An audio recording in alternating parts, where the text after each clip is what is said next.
Hello, my name is Uli. I'm a political science student at Copenhagen University and a member of Students Against the Occupation. My name is Daniel and I'm from Students for Palestine, Germany, from Frankfurt. Today we are at the European Parliament for the European Student Forum hosted by the Left Coalition. Network and connect with our Students for Palestine movement all around Europe. We will begin here by summarizing what has been happening in our movements, in our countries, and also summarizing what the repression is in our countries. And coming from Germany, I have to say a lot. Mais il y a cette notion où on peut souvent avoir l'impression dans ce combat d'être très seul dans ses propres inquiétudes et d'être aujourd'hui avec d'autres étudiants européens et de voir que c'est vraiment un constat qui inquiète partout dans le monde et en Europe, qu'il y a vraiment un mouvement d'action qui est né ici. Ça me paraît des plus rassurants. Personne n'est libre tant que la Palestine n'est pas libre. Fight and justice, free Palestine. Free Palestine.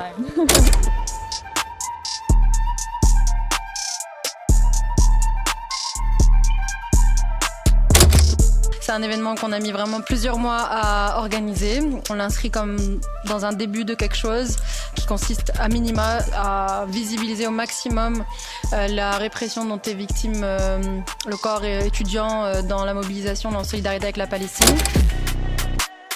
Can you imagine a world that is more scared of students saying theft of land and life is wrong than those using weapons that are severing children in half? They will not celebrate you. In history, they haven't celebrated those who opposed a system of corruption. So I understand it's lonely. But you don't do this to win, and you don't do this because there's someone by your side. You do this even if you're alone and because it's the right thing to do. Every time it gets too difficult, you remember it is about focusing on what you can do. Not what they tell you you cannot do. You should be happy they're not celebrating you because it means they are threatened by you. The more we see what is being allowed to Palestinians today, the more we see this ripple effect across the world. And I'm sure you feel it too. Civility had masked hypocrisy, modernity had masked dangerous double standards.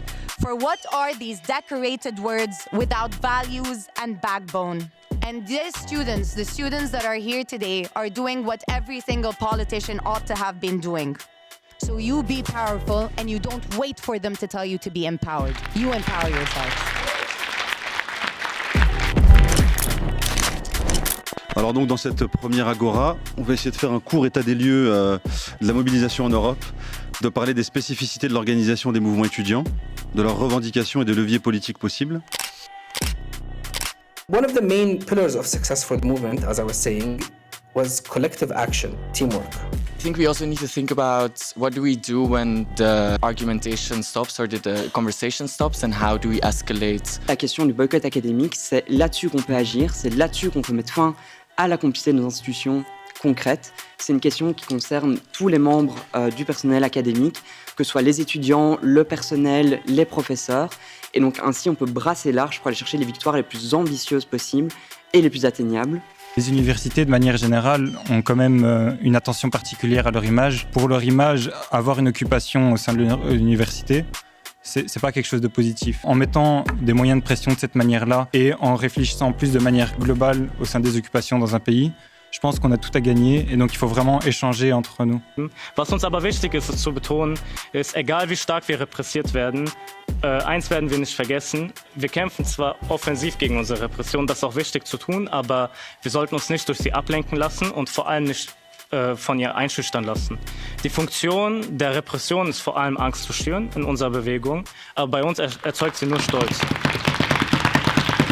Donc on va enchaîner avec la deuxième session. Là, on va rentrer dans le détail vraiment des répressions. Donc l'objectif est vraiment le même, qu'on soit dans une dynamique vraiment de co-construction, que vous puissiez partager différents témoignages et qu'on puisse avoir une lecture qui soit la plus complète possible des différents mécanismes de répression auxquels vous avez fait face. Et je peux vous dire par expérience qu'être reçu par la cellule d'antiterrorisme de la police fédérale belge, quand tu voulais juste que des humains arrêtent d'être massacrés, ça vous fait vous poser des questions. I am Gina Romero. I'm the UN Special Rapporteur for the Right of Freedom of Assembly and of Association. What I did was to acknowledge first how diverse, creative, and the deep sensitivity that all the students were actually presenting in the movement. I actually was celebrating also in the document the bravery, the resistance, the persistence, and the resilience of the movement. I was also trying to show to everybody who wanted to see it that the movement was being extremely peaceful, regardless that it was receiving several attacks, physical attacks, moral attacks, reputational, from many different actors. So this morning we had a meeting, a working group with experts, researchers, and most importantly students, and General was here and other interveners. And we basically discussed recommendations that we think are important in the context of the repression that student movements have faced. The intention of the so-called reason of state of Germany is actually to erase Palestinian identity and replace it with whatever else there is. There is no trust in this system. There is no trust in those institutions. There is no trust in a system that is designed to oppress us as Palestinians and for those in solidarity with us. La répression, du coup, elle n'est pas seulement physique, elle est aussi psychologique, administrative et sociale. La Palestine libère le monde qui prétend la libérer, donc merci d'avoir aussi saisi que c'était une libération collective.